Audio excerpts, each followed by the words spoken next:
The U.S. economy shrank in the first 3 months of Donald Trump's second term as the president sought to roll out an aggressive trade strategy, claiming that sweeping tariffs on the world would strengthen the U.S. economy.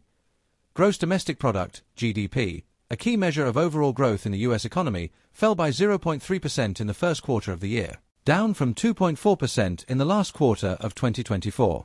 The contraction, the first since the start of 2022, puts the U.S. on the brink of a technical recession, defined by 2 quarters of negative growth. The drop in activity comes amid a huge fall in consumer sentiment, which in April dropped 32% to its lowest level since the 1990 recession.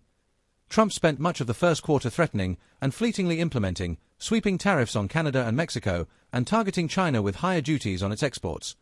Days into the second quarter, which was not covered by today's GDP reading, he ordered even higher tariffs on goods from much of the world, before pulling back the tariffs on all countries but China.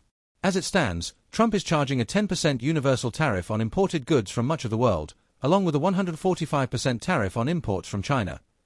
Seemingly responding to deep fluctuations in the U.S. stock market, Trump has shelved a wave of so-called reciprocal tariffs of up to 49% on specific countries, which he halted for 90 days. He offered some relief to U.S. automakers, who are facing a 25% tariff on all auto imports on Tuesday, signing an executive order that would allow them to receive a credit if they import auto parts but assemble the cars in the U.S. Last week, stocks rallied on news that Trump said tariffs against China, which already has exemptions for some electronics, will be reduced substantially as the White House negotiates a deal with China, though Trump said that the tariff will not be eliminated completely. China has placed a 125% tariff on American goods in retaliation for Trump's tariffs.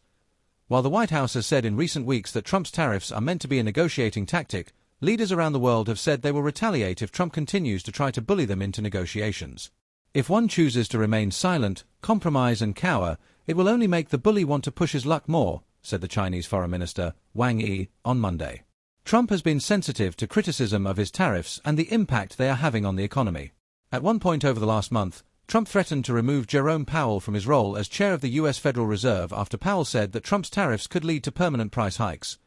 After markets fell, Trump eventually backed down, telling reporters that he had no intention of firing Powell.